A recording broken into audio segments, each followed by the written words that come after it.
Ah, apprendre une langue étrangère, c'est tout un voyage, tout un parcours, et quelle aventure, ok? Quand on parle d'apprendre une langue étrangère, on parle évidemment de l'apprentissage, comment apprendre, les méthodes, le temps d'apprentissage, etc., etc. Donc aujourd'hui, je vais te partager ma vision de l'apprentissage d'une langue. Pas vraiment une version scolaire, ni une version académique, mais une version peut-être un petit peu plus réaliste, proche du terrain, celle d'un apprenant des langues, mais aussi celle d'un tuteur. Cette version-là, elle peut faire mal, elle peut piquer un petit peu de temps en temps, il faut le dire. Récemment, il y a quelques jours, j'ai eu un cours avec un de mes étudiants qui vient de passer son examen de DALF C1. Il va certainement l'obtenir, donc voilà, félicitations, Voilà. Et pendant ce cours, on a justement commencé à parler un petit peu de tout son parcours, des méthodes, des techniques, des astuces qu'il a utilisées. Et donc ça m'a donné l'idée de faire cette vidéo parce que évidemment on était d'accord sur beaucoup de points. C'est pour ça qu'il prend des cours avec moi, c'est parce qu'il avait la même vision de l'apprentissage. Et donc, je me suis dit que j'allais faire cette vidéo. Attention, c'est mon point de vue, c'est ma vision de l'apprentissage, donc ce n'est absolument pas la vérité. Ok? Je le répète sans arrêt, il y a autant de méthodes que d'étudiants, que de tuteurs, que... Voilà. Mais il y a quand même des points communs, d'accord, dans toutes les méthodes. Et donc, tu ne vas peut-être pas te reconnaître à 100% dans cette vidéo. L'objectif, c'est d'améliorer ta compréhension orale du français, mais aussi de peut-être te donner des pistes pour changer quelques petits aspects dans ton apprentissage, peut-être te rassurer également, et puis évidemment de te donner tous les outils possibles, qu'ils marchent ou pas vraiment avec toi, essaye-les. Le but, c'est que tu finisses ton apprentissage de la langue française. Donc, évidemment, apprendre une langue, c'est un marathon. C'est long, c'est plein d'étapes différentes et je pense honnêtement que la première fois, personne n'est vraiment prêt pour cette aventure. On va l'appeler comme ça, ok? Mais je pense réellement que si tu sais à quoi t'attendre, si tu sais où tu mets les pieds, tu vas éviter beaucoup de frustration. Et surtout, tu vas aller beaucoup plus loin que tu ne le crois. Ok? Donc dans cette vidéo, on va parler de plusieurs points qui sont essentiels, à mon avis, encore une fois, pour réussir ton apprentissage. Ok? Je répète, c'est une version personnelle de ce que j'ai vécu, de ce que je vis dans mon travail au quotidien. Donc évidemment, ce n'est pas pour... tout le monde ne sera pas d'accord à 100% avec ça. C'est très bien. Avant de commencer, donc bonjour, bienvenue pour un nouvel épisode de French Listening Practice niveau intermédiaire. Comme d'habitude, mets un like si tu apprécies le contenu, ça aide énormément la chaîne. Si tu veux en savoir un peu plus sur tout le matériel, comment l'utiliser, regarde la vidéo qui s'affiche en haut de ton écran. Si mon travail de tuteur t'intéresse, eh bien jette un œil au lien que tu vas trouver dans la description. Et dans cette description, tu vas également trouver la transcription pour t'aider avec le vocab, etc. Surtout, tu n'oublies pas de mettre un petit commentaire à la fin de la vidéo. Ça aussi, ça aide énormément la chaîne. Et raconte-moi un petit peu où tu en es dans ton apprentissage, comment ça se passe, est-ce que tu as des galères, des problèmes, ce genre de choses. Ok. Bon, allez, on commence tout de suite. Je dois admettre, j'ai très envie de faire cette vidéo et de partager un petit peu tout ça, de savoir un peu ce que tout le monde en pense. Donc en premier, on va parler des 3 grandes phases de l'apprentissage d'une langue étrangère. C'est très facile, on va parler du niveau A1, A2, intermédiaire et avancé. Le niveau A1, A2, c'est un peu la lune de miel. Ok? Au début, tout est simple. Tu es motivé, tu progresses super vite, et c'est là où tu te dis, eh, mais en fait, c'est pas si compliqué d'apprendre une langue étrangère. Ok? Pourquoi est-ce que tout le monde se plaint d'apprendre une langue étrangère? Ouais, cette phase-là, elle est super cool parce que on est motivé, tout ce que tu apprends, c'est nouveau, tu apprends des nouvelles phrases, tu progresses super vite avec pas beaucoup d'efforts au final. Ok. Après, on arrive donc au niveau intermédiaire. Et là, pour moi, c'est un petit peu le mur. Ok? C'est un moment pivot dans ton apprentissage. Les progrès commencent à ralentir. Tu commences à rencontrer toutes les exceptions grammaticales. Et surtout, tu te rends compte de tout ce qu'il te manque. Tu commences à vraiment avoir une bonne idée de ce que c'est la langue étrangère que tu es en train d'apprendre. Et là, on se retrouve face à une montagne de connaissances et c'est décourageant. Ok? Beaucoup de gens abandonnent à ce moment. Ok? Il faut l'avoir en tête. Parce que ouais, là, c'est pas facile. C'est pas facile. La motivation, on la perd de plus en plus. On travaille, mais on fait pas forcément des progrès. Il y a même des moments où on a l'impression que l'on régresse, qu'on est même moins bon qu'avant. C'est chiant. Mais si tu tiens bon, tu passes au niveau où la langue devient vraiment intéressante. Ça, je te le promets. Donc, le niveau intermédiaire, attention, ça devient dur. Si tu tiens le coup, comme j'ai dit, on arrive au niveau avancé. Et là, enfin, c'est le fun. Ok? Là, tu peux vraiment commencer à t'amuser avec la langue. Pour être honnête, je pense que même un bon niveau intermédiaire, il commence à s'amuser avec la langue. Tu discutes sans problème, tu regardes ce que tu veux, tu comprends les blagues, les films, les jeux de mots. Bon, quand je dis plus grand chose à apprendre, je simplifie beaucoup. Parce que tu verras qu'il te manquera toujours une expression, un mot bien spécifique, ce genre de choses. Ok? Mais la plupart des natifs te diront, ton français il est super bon, ne t'inquiète pas. En parlant de ça, d'ailleurs, parce qu'on vient de parler des trois étapes, ok, je t'invite à regarder la vidéo sur combien de temps pour apprendre le français pour avoir plus de détails là-dessus. Ok? Donc voilà, là on vient un peu donc de parler des 3 grandes étapes de l'apprentissage. Très simplifié, je te l'accorde. Pourquoi est-ce que c'est si dur?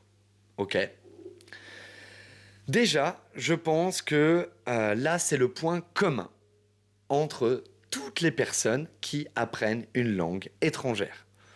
On est super dur avec nous-mêmes. Parce que, honnêtement, c'est presque impossible d'être parfait dans une langue étrangère. Il y a toujours quelque chose de nouveau.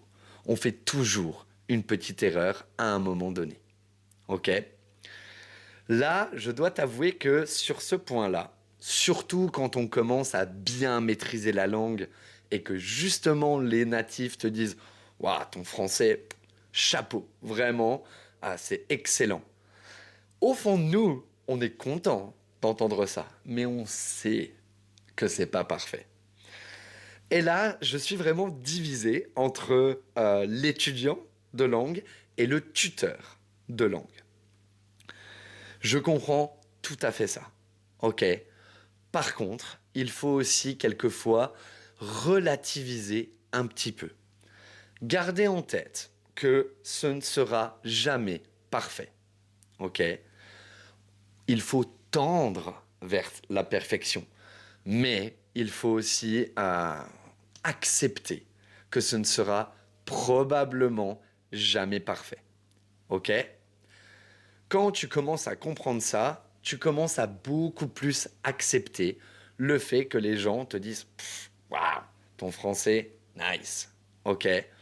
Et en fait, rends-toi compte que si un natif, un tuteur te dit ça, c'est que par rapport à toutes les autres personnes, tu es déjà bien au-dessus. Ok? Et quand c'est suffisant pour te faire des amis, regarder des films, rencontrer des nouvelles personnes, ne pas vraiment stresser quand tu vas dans un nouvel environnement, tu as déjà gagné. Ok? Au milieu de tout ça, évidemment, il y a des tonnes et des tonnes et des tonnes de petites étapes. Des heures de travail, des listes de vocabulaire, des conjugaisons, des cours avec des preuves, des voyages dans le pays, et j'en passe. Ok? Enfin bref, tout ça, c'était pour te dire que c'est quelque chose de très important à avoir en tête quand on se lance dans l'apprentissage. Ça va être long et pénible. Et je pense, encore une fois, qu'on n'est jamais vraiment préparé à ça. C'est pour ça que j'ai un tout petit peu de mal avec les méthodes, on va dire classiques, académiques, etc. Je ne suis pas contre, pas du tout, d'accord? Mais une langue, on doit en manger au petit déjeuner, au déjeuner, au dîner, pendant qu'on dort, sous la douche, etc. Ok. Euh, donc, autant faire quelque chose qui nous plaît. Ok. Le plus possible. Ok. Si tu dois passer toute ta journée à essayer de t'améliorer dans quelque chose, essaye au moins que ce soit fun. Je ne dis pas du tout que ça va être fun tout le temps, ok, mais essayez que ce le soit le plus possible. Les conjugaisons, c'est jamais fun. Le vocabulaire, c'est jamais fun, ok. Mais une conversation avec un natif, c'est toujours beaucoup plus fun. Un film que tu aimes regarder, un livre à lire, des chansons à écouter, ce ce qui te plaît, en fait. Et là, on touche à un point qui, pour moi, fait toute la différence. Ok? C'est la manière d'apprendre, le cadre et la structure que tu vas donner à ton apprentissage. Si tu n'es pas à l'école, tu as le choix, la liberté d'adapter ton apprentissage. Ok? À l'école, j'étais nul. Quand je te dis nul, c'est un euphémisme, hein, d'accord? J'étais le dernier de ma classe.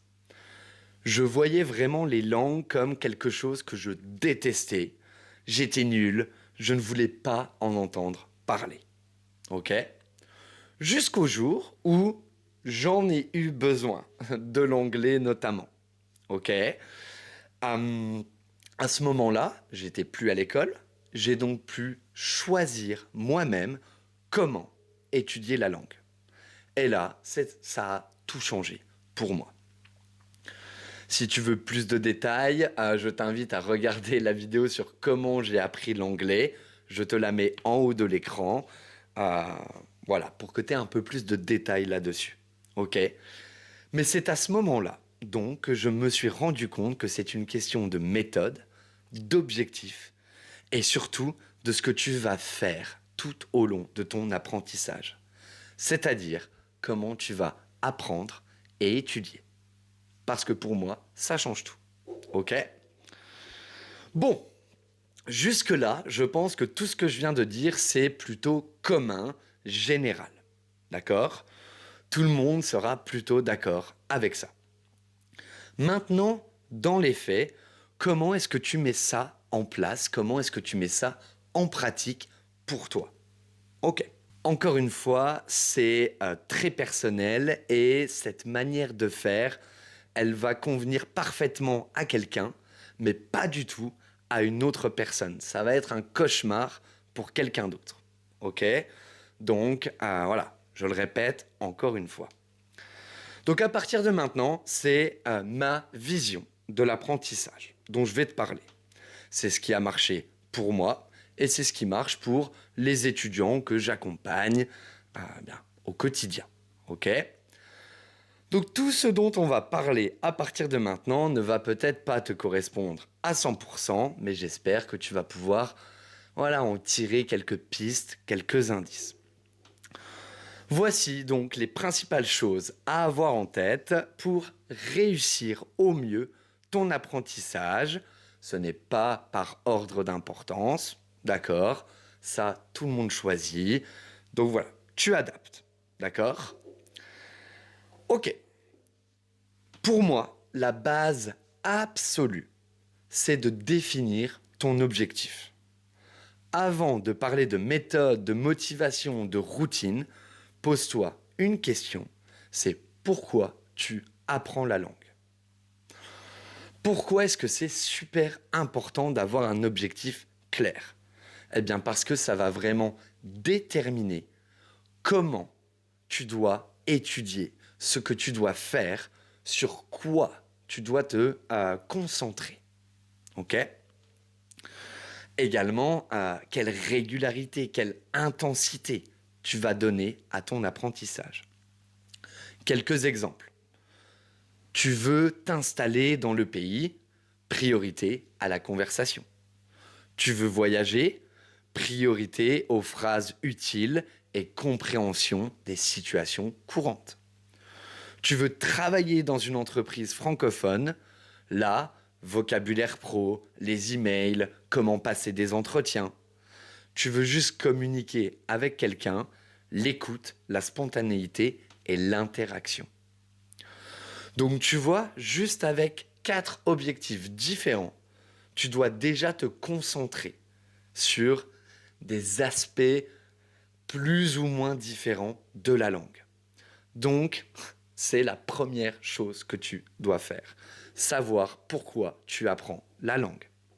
Et oui, en fonction de pourquoi tu apprends la langue, ta méthode de travail, elle va être différente. Ok? Du coup, adapter ton apprentissage, le contenu que tu regardes ou le type de tuteur avec qui tu veux travailler. Très important. Moi, par exemple, quand j'ai commencé à étudier les langues, c'était clairement pour m'installer dans un pays, rencontrer des personnes et communiquer. Et en fait, je pense que c'est un peu pour ça que c'était hyper galère pour moi à l'école, parce que j'avais aucun objectif, aucune motivation. Alors que quand j'ai eu un objectif clair, tout s'est aligné pour moi. Ok? Je me suis mis à étudier beaucoup plus sérieusement, en me concentrant sur la communication. Donc c'était beaucoup plus stimulant, beaucoup plus interactif, aussi super stressant, ok, à cause de toutes les erreurs que j'ai pu faire, mais ça me correspondait à moi et à mon objectif. Ça change tout, ok. Quand tu sais pourquoi tu fais les choses, tu tiens beaucoup plus longtemps. Avec un bon objectif, tu vas aussi garder ta motivation, je devrais plutôt dire ta régularité, intacte dans les moments difficiles. Ok? Rappelle-toi encore une fois, c'est un marathon. Des hauts, des bas, tous les jours. Ok? Un autre point essentiel, ils sont tous essentiels pour moi, mais tu dois te créer un espace de safety, de sécurité. Ok? Trop de personnes bloquent parce qu'elles ont peur. Peur d'être jugées, peur de faire une erreur, peur de paraître un peu bête, un peu stupide, surtout peur du regard des autres. J'en ai déjà parlé plein de fois dans mes vidéos. Ah, mais si tu n'es pas en sécurité, ton cerveau, il n'apprend rien. Ok? Ah, tu ne te sens pas bien, etc. Donc, tu trouves un espace où tu peux te tromper, tu peux inventer des mots, faire des phrases atroces et où personne ne va te juger. Même si en général dans la vie, on fait une grande montagne de ça, alors que les autres, ils s'en fichent un petit peu. C'est quelque chose de super important pour moi. C'est essentiel de créer ça, par exemple, dans mes cours, avec mes étudiants, etc. Parce on veut rigoler, on veut que tu fasses des erreurs. Ok? C'est comme ça que tu apprends. Donc, ça peut être un tuteur, un ami, une communauté. Si tu es déjà dans le pays, va dans des groupes d'échange de langue, etc. Ok? Ou même parler tout seul dans ta cuisine, ça marche très bien aussi. Troisième point, je veux que tu commences par faire ce qui te plaît. Ok? Je veux que tu t'amuses au début avec la langue. Donc c'est ce que je dis à tout le monde quand on commence la langue. On s'en fiche de ce qu'on devrait apprendre. Fais ce qui te plaît. Ok? Parce que quand tu fais quelque chose qui te plaît, c'est plus facile. Quand c'est plus facile, on réussit plus. Et donc les petites victoires, c'est de la motivation que tu engranges. Ok? Et motivation, régularité, tu continues plus facilement, etc. Si tu commences par les tableaux de conjugaison, tu vas juste souffrir. Ok? Et certainement abandonner. Beaucoup trop tôt. D'accord? Regarde ce que tu aimes, film, musique, cuisine, histoire, sport, je m'en fiche. Ok? Tu fais ce que tu veux. Et ça, eh bien, ça va t'aider à découvrir ton point fort naturel. L'écoute, la mémoire, l'imitation, la compréhension écrite, etc. Chacun a un petit talent caché, quelque chose où il se sent un peu plus à l'aise. Ok? Et quand tu trouves ça, tout devient beaucoup plus simple. D'accord? Alors attention, je veux nuancer un petit peu. Je ne te dis pas de ne pas apprendre le verbe être, avoir, aller, prendre au début de ton apprentissage. Ok? Il faut trouver le bon équilibre. D'accord? Mais donne la priorité à ce que tu aimes le plus ou détestes le moins. Ok? Ça dépend. Par exemple, donc moi au début, j'ai beaucoup utilisé l'application Babel parce que c'était le moyen le moins chiant pour moi de commencer à apprendre le vocabulaire, la grammaire, quelques conjugaisons, etc. Ok? Donc voilà, ça m'amusait un petit peu. C'est comme un, voilà, j'ai essayé de trouver ce qui était le moins chiant. Ok? Et surtout, ce qui me plaisait le plus, c'était les interactions avec les personnes avec qui j'étais. Ok? C'était une catastrophe au début, mais c'était le plus fun pour moi. Donc c'est ce que j'ai fait le plus au début. Voilà. Donc on fait ce qu'on aime, on découvre notre point fort. Jusque-là, c'est plutôt positif. On est d'accord. Qui dit force, point fort, dit faiblesse, point faible. Il faut aussi que tu sois conscient, que tu connaisses ta ou tes faiblesses. Ok? Ça peut être des faiblesses techniques, vocabulaire, conjugaison, grammaire, compréhension orale, des faiblesses émotionnelles, peur de parler, manque de confiance, perfectionnisme, stress. Qu'est-ce que j'ai mis d'autre? C'est tout. Voilà. Mais une fois que tu sais où ça bloque, tu peux agir. OK? Pas besoin de tout régler d'un coup. Surtout, ne règle pas tout d'un coup. OK? Mais juste identifier.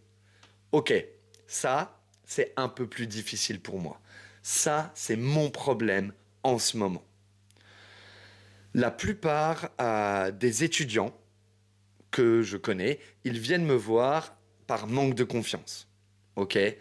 On en revient un peu à l'espace safe où tu peux juste essayer. D'accord? Et pour débloquer la conversation, donner de la fluidité et rendre tout ça naturel. Ça, c'est les gros blocages de mes étudiants. Il y a aussi les débutants, mais là, on doit faire le travail ensemble. Pour les intermédiaires ou les avancés, c'est souvent pour ça qu'ils viennent me voir. Donc, super important de connaître tes faiblesses, parce qu'après, tu peux agir. OK? Une fois que tu as tes faiblesses, tu sais ce que tu n'aimes pas trop faire, etc., on a dit qu'il fallait agir. Là, c'est la partie ultra, je vais le dire, ultra chiante de l'apprentissage. Évidemment, tu vas devoir travailler sur ces parties-là. C'est évident, d'accord?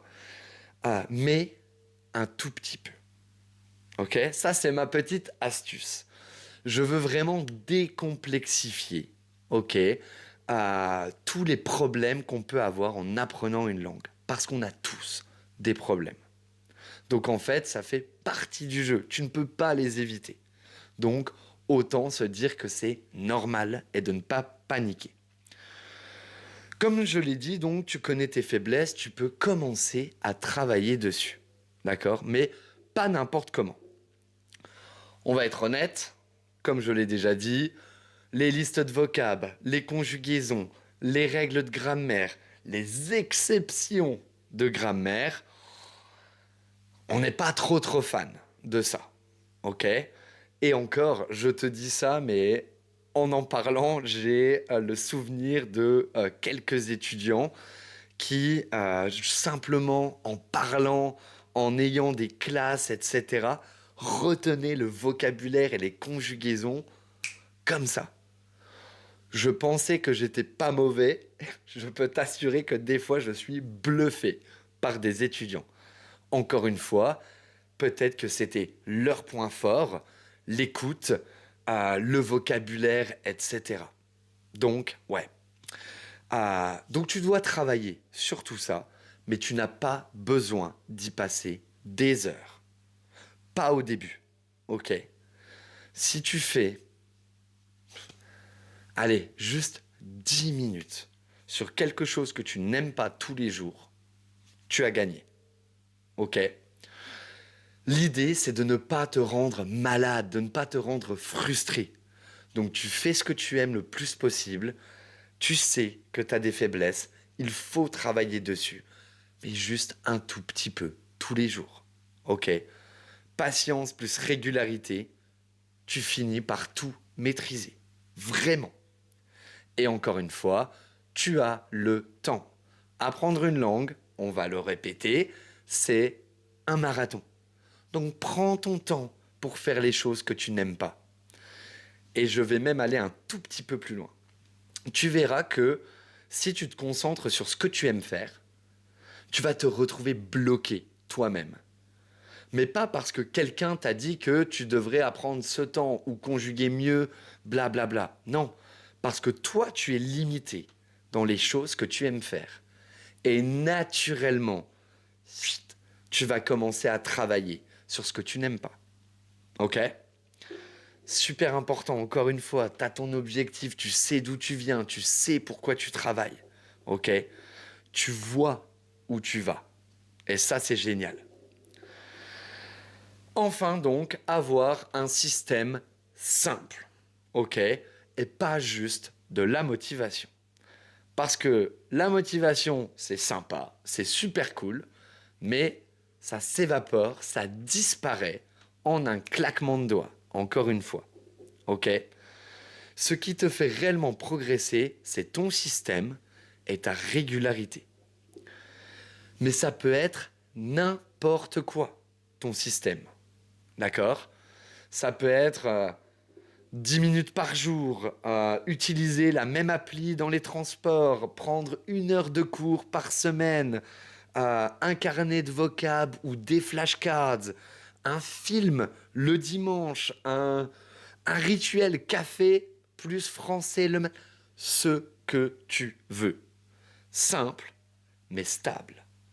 Si tu arrives à faire ça, tu as déjà fait une grosse partie du travail. Ok? Le feeling, c'est génial. C'est ce qui doit te pousser à commencer. C'est ce qui doit te donner l'envie de découvrir des nouvelles choses. Mais le système, c'est mieux et c'est ce qui va te faire continuer. Ok? En plus, ça, c'est la petite récompense. Ok? Quand tu as un système qui est bien en place et que tu suis, eh bien, tu peux te permettre de passer quelques jours, si tu as un week-end avec des amis, un imprévu, une situation qui te tombe dessus, eh bien, tu peux te permettre de ne pas le faire pendant quelques jours. Ok? Parce que tu sais que tous les autres jours, tu le fais. Et là, c'est un avantage que apprendre une langue, ce soit un marathon. Sur toute la course d'un marathon, si pendant 1 kilomètre ici et 1 kilomètre là, t'étais pas au top de ta forme, c'est pas grave. Tu finis quand même la course. Donc, avoir un système et être régulier, ça te permet de, sans te prendre la tête, partir en vacances quelques jours. Arrêter d'étudier pendant quelques jours, sans culpabiliser. Ok? Donc en fait, un système que tu fais tous les jours, il te rend super flexible. Plutôt sympa. Ok. Allez, on arrive maintenant aux derniers points qui sont donc de plus en plus évidents, mais expose-toi à la langue que tu apprends. Ok. Pays, tuteur, contenu, amis, application, ce que tu veux. Ok. C'est ici que la langue, elle devient vivante. D'accord? Si tu as de la chance d'être dans le pays, génial, profites-en, va dehors, sors, etc. Et sinon, eh bien, regarde ce genre de vidéos, regarde des films, lis des livres, euh, parle, essaye de parler le plus tôt possible. Ça, c'est ma vision, etc. Ok? Pourquoi? Parce que l'exposition, ça va te donner de la motivation, de la structure, des corrections en direct. Tu vas entendre la vraie langue telle qu'elle est utilisée et c'est une tonne de progrès invisibles au début, mais énorme sur le long terme. Donc l'exposition, c'est le plus possible. Le plus possible. C'est tout, il n'y a rien d'autre à dire. Ok. On arrive maintenant. Ah, il y en a encore quelques-uns quand même. J'ai beaucoup de choses à dire. J'ai beaucoup de choses à dire. Euh, il faut que tu acceptes les plateaux. D'accord? À un moment, tu vas stagner. Tu vas travailler, travailler, travailler et rien ne bouge. C'est normal. Ok? Je crois que j'en ai déjà parlé dans d'autres vidéos. Je ne me souviens plus laquelle. Mais c'est des moments où tu dois continuer. Ok, même si tu ne progresses pas. Et ne sois pas frustré, juste dis-toi que c'est le moment où ton cerveau, il consolide, il met de l'ordre dans tout ce que tu connais. Profite de ces moments plateaux. Ok, chill, peut-être que tu peux travailler un tout petit peu moins, etc. Mais tout est en train de se restructurer, donc c'est essentiel. Je dirais même que c'est crucial, les moments plateaux. Ok? Mais putain, c'est chiant, vraiment, c'est chiant. Ok. Voilà, voilà. Après, j'ai aussi... Bon, ça c'est bon, j'en ai déjà parlé avant, on n'a pas besoin. Le dernier point, celui-là, je l'adore et après je te laisse tranquille. J'espère que tu es encore avec moi. C'était un peu long, je pense, mais très important. Ok. Le dernier point, c'est que tu dois essayer de créer, d'avoir un lien émotionnel avec la langue. Une langue, c'est pas des conjugaisons, des règles et du vocabulaire. Ok. C'est des gens, des émotions, des souvenirs, des conversations, des erreurs, etc. Trouve ton lien, d'accord? Une personne, j'allais dire une chanson, un film, c'est un peu... Ouais, une chanson, un film, une histoire, une passion, un pays, un rêve même, d'accord? Et ce lien-là, il va te faire tenir quand tout devient pénible. Ok? Charger en émotions ton vocabulaire, les phrases que tu dis, etc. Ça te fait tenir sur la durée, c'est plus facile à retenir, et puis bon, bah, c'est un peu pour ça que tu es en train d'étudier la langue française. Ok? Bon voilà, un petit peu, pour moi, ça c'est ce qui est important dans l'apprentissage. C'est sans ça, je ne veux pas dire que tu ne peux pas réussir, mais pour moi, c'est les clés d'un apprentissage réussi avec le moins de douleur possible, même si tu l'as bien compris, il va y avoir de la douleur. Ok. Ça prend du temps, donc toutes les personnes qui te disent en 3 mois, en 4 mois, deviens bilingue, etc. Peut-être, d'accord. Mais voilà. C'était donc ma vision basée sur mes erreurs, mes réussites, ce que je vois tous les jours avec mes étudiants. Je le répète, ça ne correspond pas, ça ne parle pas à 100% des gens. C'est tout à fait normal. Ok. Une langue, c'est personnel dans tous les cas.